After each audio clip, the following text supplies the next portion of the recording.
In this video, we're going to talk through how to build an asset-driven coaching business that doesn't feel like a job. Now, I've been in the online coaching space for 7 years, and I started way back in 2019, and I had a lot of mentors. And at the beginning, I was doing a lot of volume, a lot of manual tasks. I was DMing people a lot. I was trying to get people on sales calls a lot. I didn't really have a clear niche or an understanding of who I wanted to work with.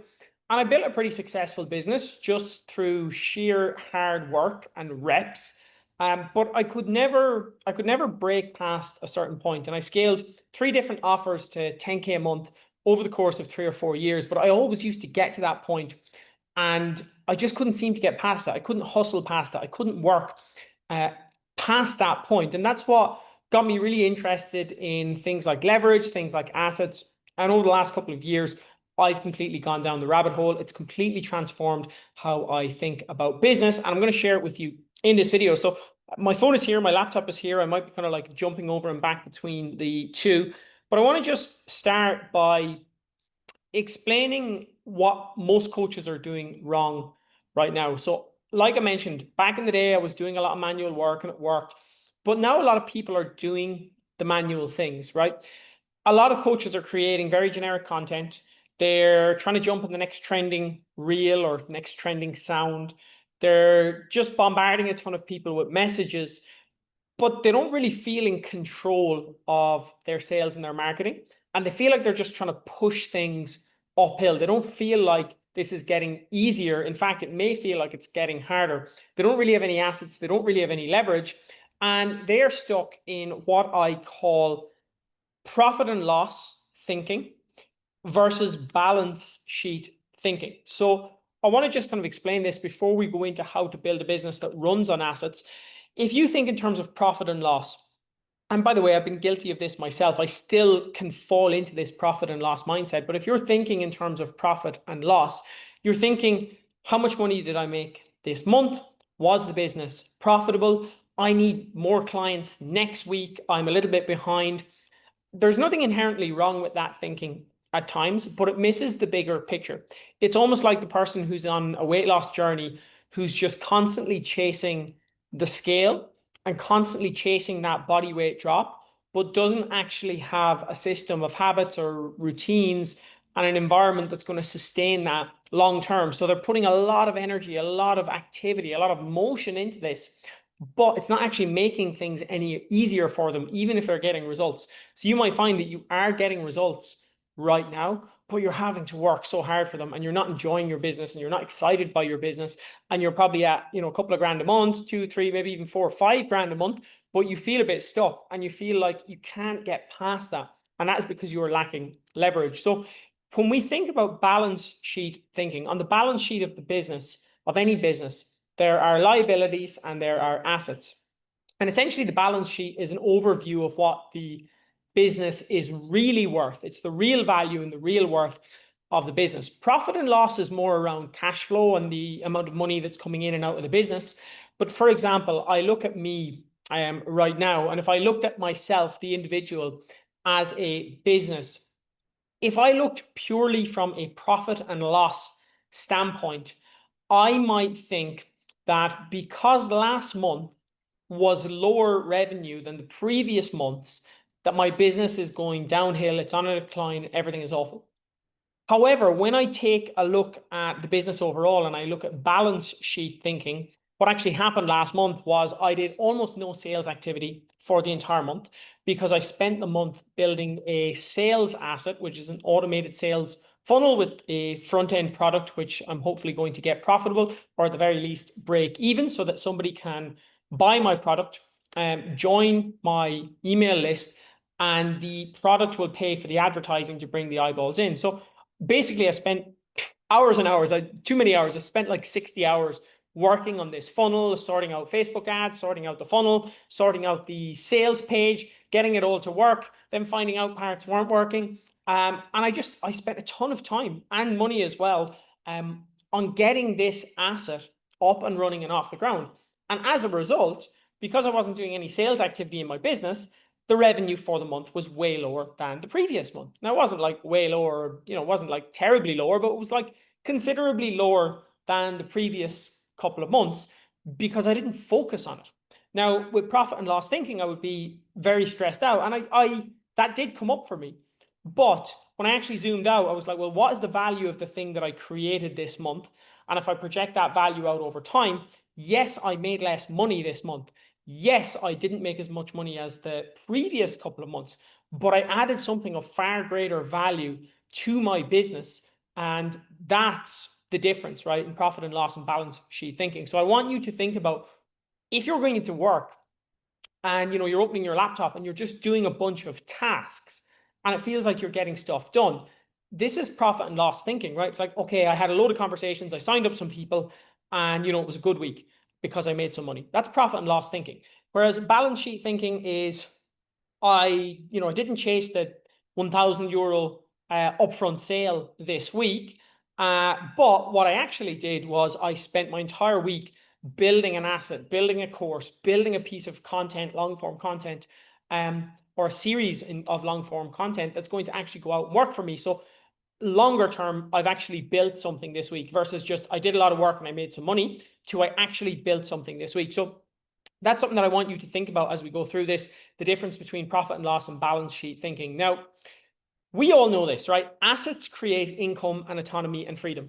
Anyone who's ever read a Rich Dad, Poor Dad book, anyone who's ever, listened to any business expert, any money-making expert anywhere, we all know if you own assets, assets generate income. They generate autonomy because with an asset, you don't actually have to be present for it to generate income. So an example of this would be a rental property where you own the property. There's an initial upfront investment. Once you own the property, you can now rent that out and it will cash flow every month. And you don't necessarily have to be there. Sure, if something breaks, there's a leak or a burst pipe or something, you have to be there.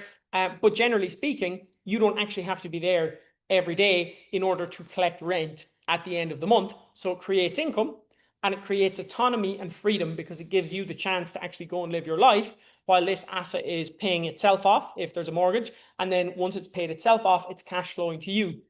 And often when people buy an investment property, the asset will pay off the mortgage and there will also be a chunk of money on top where they actually have cash flow that they can start to utilize to put into other assets. So we all know, right? We all know this. Assets create income, autonomy, and freedom. But up until 20 years ago, you basically had to pay money to buy an asset, right? Or you had to build a company, and years later you would have an asset. If you sold the company or if you had shares, you'd have to invest into shares in another company. It would always take a lot of money and a lot of time to acquire assets. However, we now live in a different era, and this has really only happened over the last 10, 15, 20 years. Probably not even 20, by the way. YouTube came out in 2008. So it's really been in the last 15 years, give or take. We have this new category, which is digital assets. And digital assets are free to create. They're available to everyone. And for the first time in human history, you don't actually need money to create assets. I should have given you the definition of an asset, by the way, but the definition of an asset in very simple terms is something that creates value and provides value to you. So something that you own that creates or provides value, and it can be a hard asset, which is something like physical, like a property. It can be a more intangible or soft asset, which is something like a personal brand, which you can't pick it up and grab it, but it has massive value, and it's actually a lot more valuable. If you've got a big personal brand, it's a lot more valuable than having an apartment, for example.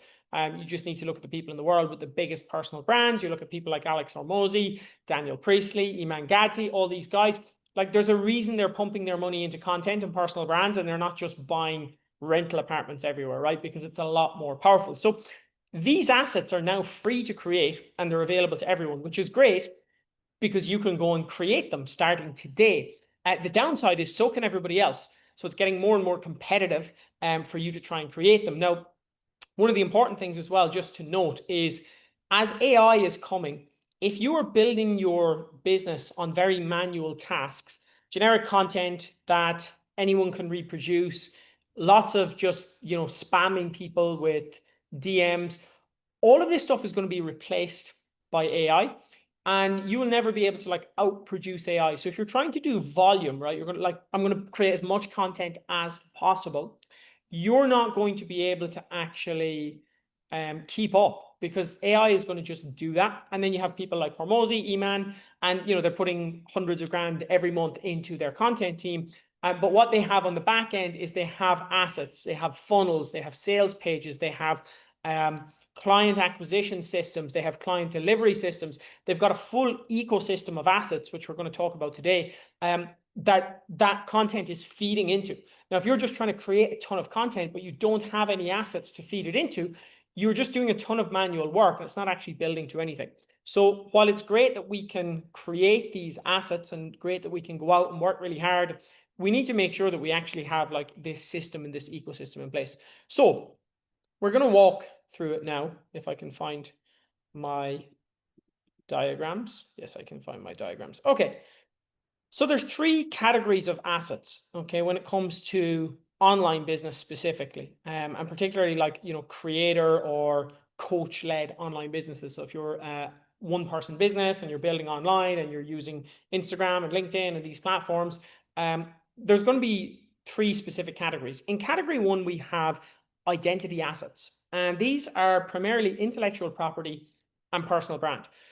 And we've probably heard these terms, but we want to actually look at what those mean. So in terms of intellectual property is anything that you own. Really, it's like a named methodology or a system or a framework. It's an idea that you can own, you can define, you can promote. It's also an evergreen book or a course or seminar or a webinar. Evergreen is something you create once and it's valuable forever. Again, evergreen long form content. So this video, who knows how evergreen it is, because of course things change pretty quickly in the online business space, but it's definitely relatively evergreen, right? It's going to be valuable for quite some period of time. Potentially in 5 years' time, it will no longer be valuable. But hey, who knows? Maybe you're here in 5 years' time, and if you're watching this in 5 years' time, drop me a comment and let me know it's still valuable. And then, on a very kind of like basic level, a pin post, right? So again, an asset is something that does work for you. You create it once and it works for you over and over and over. I've just noticed my mic is not on. Let's hope for the best. Let's hope this is recording.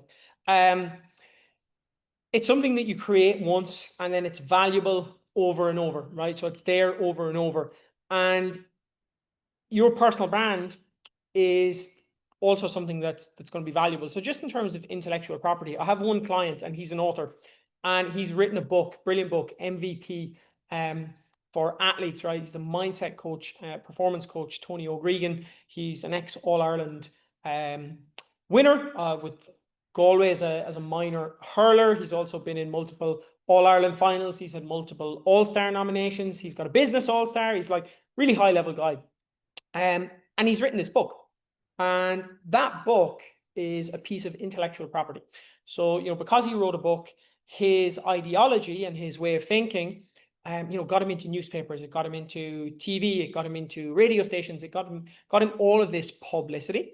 And it meant that when we ran his launch, we really just had to focus on leveraging the intellectual property that he had. And it was actually really easy for us to sign a bunch of clients in a very short period of time and launch a full new program off the back of the book, because he had a piece of intellectual property and nobody else could replicate that. So it wasn't like people were pricing around to find somebody who was, cheaper. It's like he had his own system and his own methodology, and he had made it famous by, writing a book on it. And, you can't compete with that. So put him in a kind of league of his own. Also, the fact that he then got all of this publicity from his intellectual property strengthened his personal brand. Now, he already had a strong personal brand from being an athlete and from being a winning coach of All Irelands, which if you're not from Ireland, it's a very, very esteemed sporting honor to be involved with any kind of All Ireland win. It's like the best of the best in Irish sport. And because of that, he's a really strong personal brand as well, which are his values, his story, his vision. His book is very much based on his values and his story and his vision for how people can live. And that helps to create the know, like, and trust factor, which is basically the things that people need in order to buy from you. They need to know you, they need to like you, they need to trust you. So personal brand, that asset of personal brand, which anyone can build with content, by the way, with content, with publicity, with appearances, with speaking, with, of course, your intellectual property, your books, your videos, your courses, your anything that you create that can be yours, that you can own, that you can put out into the world, and that you can be credited for creating and bringing to the world. That all builds know, like, and trust factor. And again, your personal brand is going to be really strengthened through not just your intellectual property.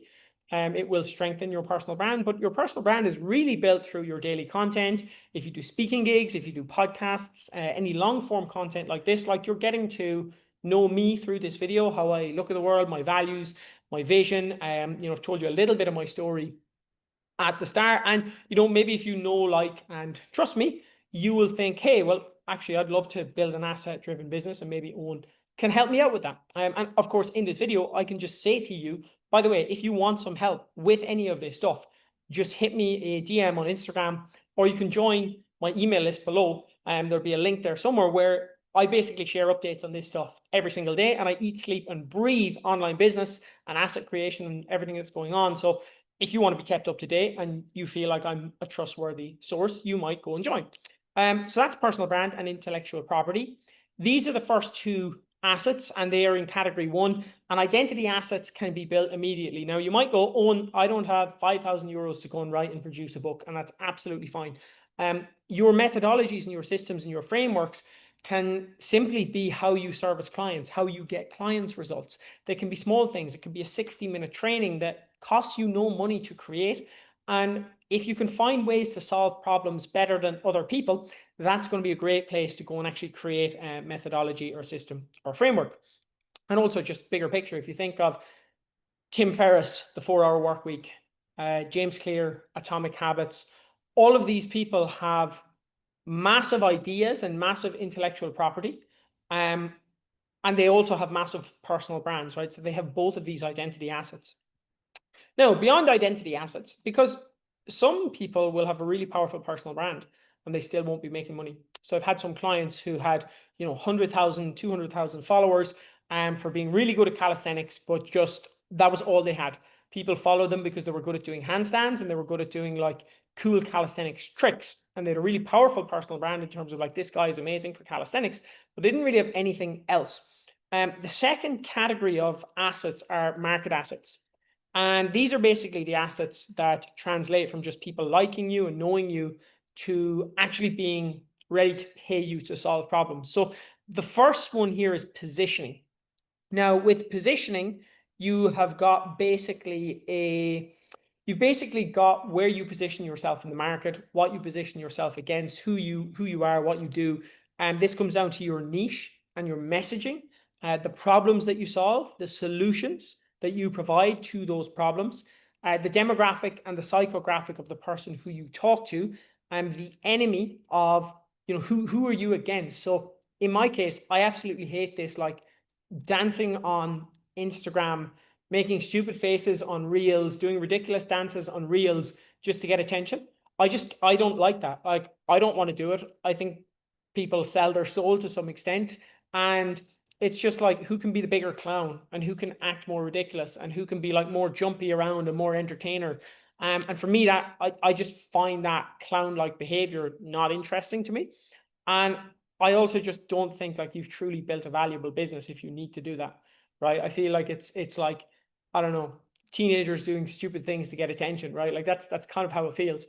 I think if you built, like, I look at all of the people who I admire the most, serious entrepreneurs, they don't do that stuff. They like build proper businesses, and that's where they get their attention and recognition.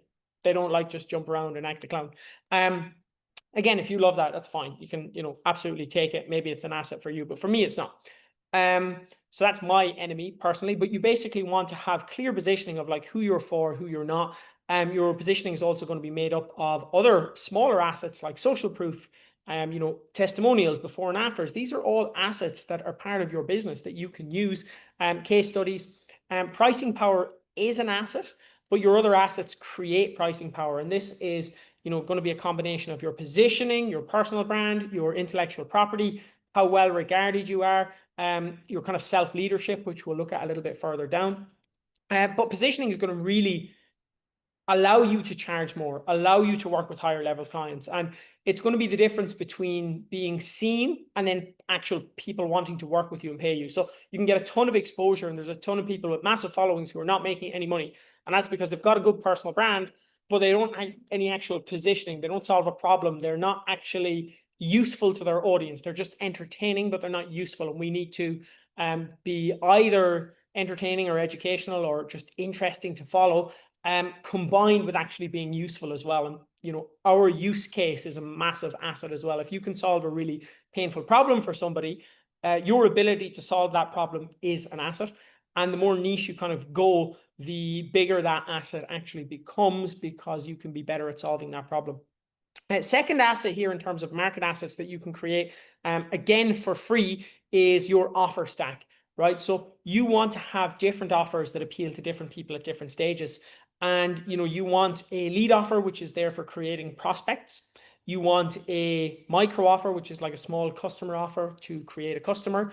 You want a core offer, which creates a client. And then you want an upsell offer inside your program, which extends the lifetime value of your client and the retention of your client, and allows you to actually keep people in the business for longer. Now, a lot of coaches are just like selling one thing. They have like, you know, 12-week coaching program or 16-week coaching program, and that's it. It's like all they sell. It's like you're never going to build a business without an offer stack, right? Because you're missing out on a huge percentage of people who that's just not a good fit for. There are some people in your audience who will pay you 5K. There are some people in your audience who will pay you 500, and there's some people who will pay you 50. And if you're just optimizing for the 500, you lose all the people at 50 and you lose all the people at 5K. And a lot of the people who would pay 50 would actually pay 500 or 5K if they got closer to you and they actually saw your solutions and saw that they would work for them.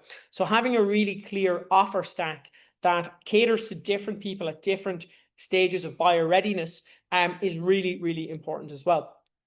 And then finally is your channel stack, right? So again, a lot of coaches are just operating on one channel, which is Instagram. And not only is this like very scary that you could build on one platform, which could be wiped out at any point. We have no idea. Like, platforms do just disappear and die. And then also algorithms and stuff just change and people don't get exposure. So like, if you're built on a platform that you have no idea if it's going to be there in 5 years or 10 years, and you have no control over like the algorithm or who sees your stuff, it's pretty scary to think people are building on a platform like that for like 2, 3, 4, 5, even 10 years, and they haven't considered the fact that that platform might be there forever. So I think that having a channel stack is one of the most important assets you can have in your business. And to stack your channels, you really want like 3 different. You want a long form social, which could be like a YouTube or a podcast or a Substack. And again, this is like evergreen marketing and branding, right? It's consumption and it's evergreen. People can watch this video again. You know, tell me when you're watching this video, by the way. It'd be interesting to see, but drop a comment and tell me when you're watching. But again, it's evergreen marketing and branding. And short form socials then is kind of where you get attention. Now, a lot of people these days are optimizing for attention. They want to be seen, they want to get views. But the thing that actually drives sales activity is consumption. So it's someone actually going through and watching a video. And if you just optimize for attention, but the attention doesn't lead to consumption, you'll be seen, but you won't buy. And, you know, a lot of people will see you, but almost nobody will buy. Versus what we want is, you know, it doesn't really matter how many people see you. We want people to consume your stuff and buy. That's actually what, you know, we want from a business standpoint. Now, that being said, the short form socials are good for getting attention. And, you know, we can have IG, TikTok, LinkedIn. There we can have little mini assets, which are our pin posts. We create them once, they work again and again and again. And again, they would have some of the things from the positioning, right? So like your social proof, your testimonials, your before and afters, case studies. We can create this thing once, we can pin it in the bio. That's like a very entry level, easy to create asset, which you create it once, and then every time someone sees your page, they see your results, and there's a call to action to come and work with you. Obviously, that's kind of very basic level, and it's still valuable, right? And then finally, owned lists. So we don't want to be fully reliant on any platforms, long form, short form, whatever. And we actually want to own our list. So we want to have a lead list, which we have built and we understand how it works and where our leads are coming from. We want an email list, again, longer term. If you're just starting out, you might have an email list, but if you've been in the game any period of time, you should definitely be building one of these. And these lists are going to be for conversion. They're going to be for depth, for actually connecting with people on a deeper level.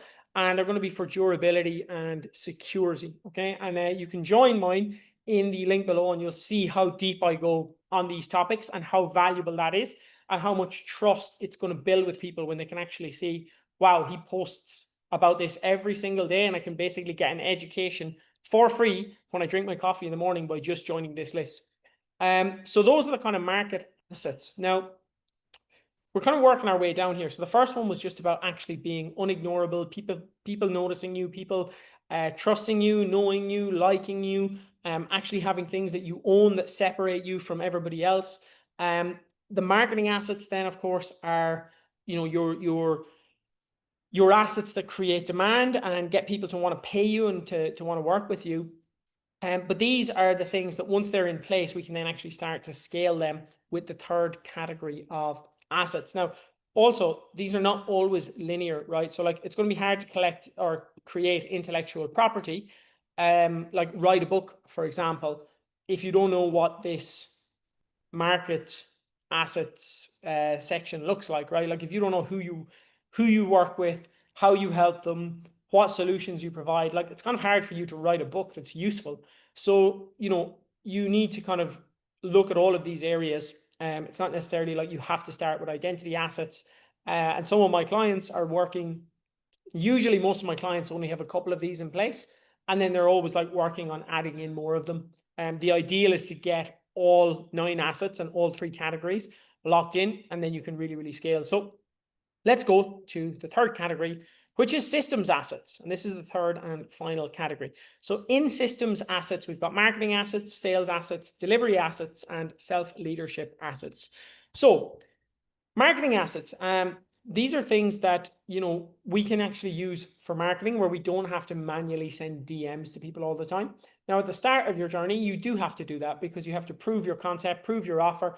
And obviously, it's if you're at the start of the journey and you don't have a ton of time, or you don't have a ton of money, but you have time, then it makes sense to do that, because as you start building marketing assets, there are some costs involved, right? Like they're not massive, but you know, you've got maybe some subscription for a landing page service, or for a website, or for a sales page, or Facebook ads, or these kinds of things.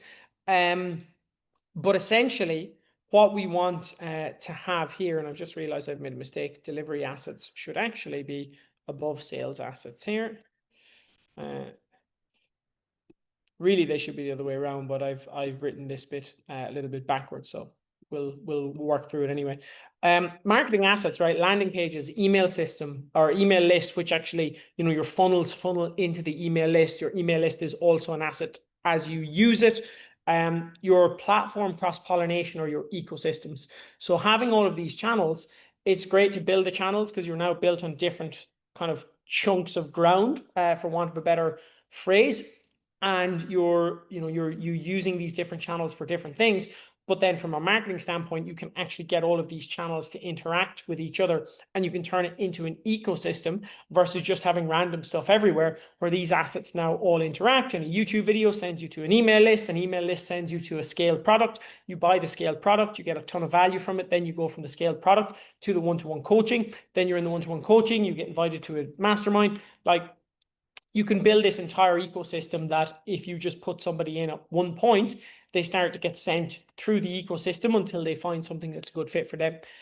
So that's really, really important as well. But again, if you don't have a clear understanding of who you help, what you do, you know, what your solutions are, your personal brand, so people know, like, and trust you, there's no point in building all these systems, because those kind of foundational assets need to be in place in order for people to go through the system and for the system to work.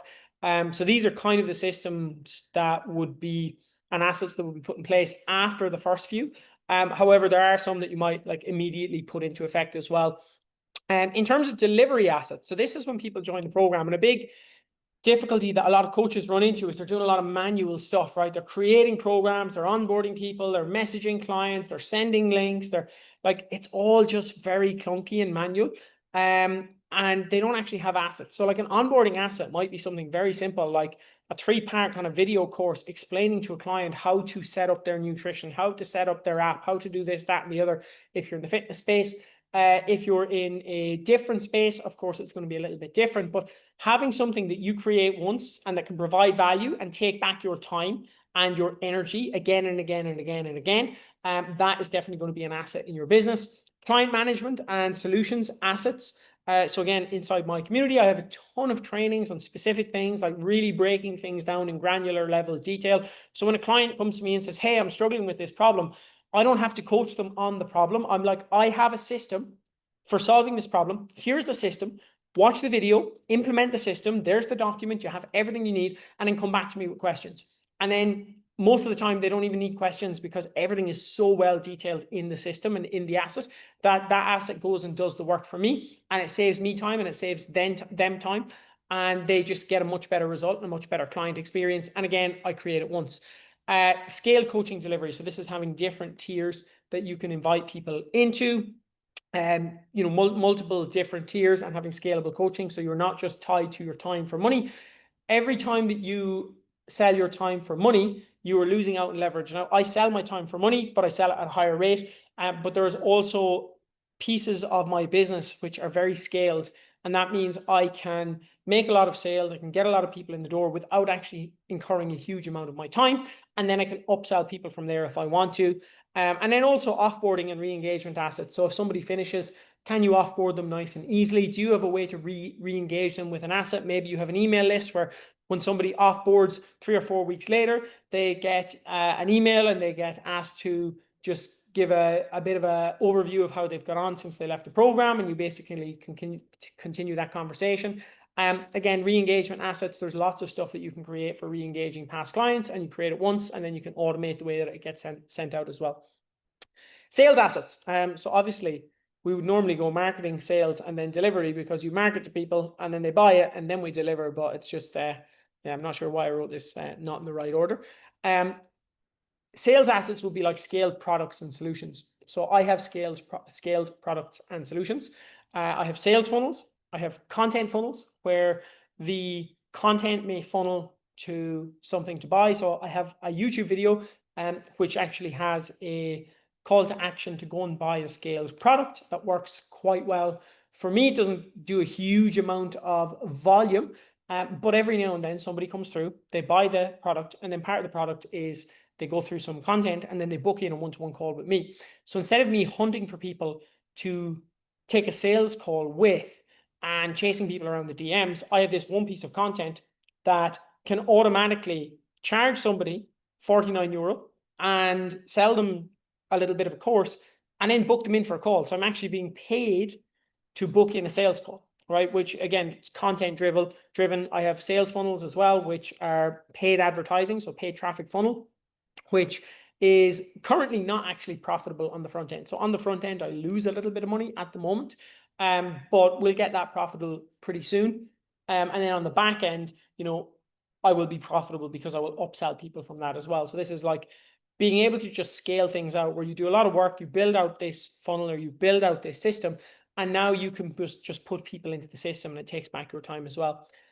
And then the final category here is self-leadership assets, right? And these are assets that, again, are a little bit more intangible and are not digital, but they're just assets to you and how you live and to your business as well. And so you need to think about yourself and what you need to function best. But for me, some of the biggest assets that I have in my life are my routines. And they're not perfect always. I break them at times, but my routines, when I'm in flow and I'm locked into my routines, massive, massive asset. One of those routines is my health and fitness routine, right? So I always have tons of energy. I'm never sick. I am constantly just ready for work and ready for life. And that is because I eat well, I train well, I stay active, I sleep well. That routine is an asset because it's creating more energy in my life. It's creating less, time lost to sickness. It helps me with my confidence. It makes me feel better. So that's, again, an asset that you can create. Like your relationships as well. Like, are your relationships actual assets to you? And my relationships are some of my biggest assets because I have people around me who are supportive and who want me to do well as well. So, if you don't have that, maybe you need to create it, or maybe you need to have some words with somebody about, hey, I need you to be an asset here, not a liability. And how you frame that, I'm not very good at how you frame that, by the way, but just sort that out. If you do have someone who's a bit of a liability, find some way to sort that out. Your environment, again, this is going to be a combination of your relationships and also your online environment, like the kind of content you consume, even where you live, the people that you hang out with. Like, again, that can be a huge asset. If you are sitting at home watching the news, listening to how the world is fucked, it's just not going to create an environment that's very good. It's going to knock your confidence. You're going to be in stress, anxiety, worry. If you don't watch the news and you spend your time having productive conversations with other people on the same track, that's going to just be a lot more beneficial. Your boundaries are a massive asset. And this was one that I only really found out this year. This time a year ago, my calendar was chaos. I was saying yes to everything. And now I have really clear boundaries on the number of hours I will work, the type of person I want to work with, how I will work with them, like the role that I play. Am I a coach? Am I a mentor? Am I doing stuff for them? Are they getting a lot of my time? Those are massively important. And then just like my professionalism and how I show up. And I've seen people who are like really good at what they do, but they show up in social media in a way that is incongruent and acting a bit like a teenager on social media, and it turns off prospects. So the way that you actually hold yourself, how you dress, how you show up, how you speak, how you behave, just the professionalism that you bring. And again, this is relative to the people that you want to work with.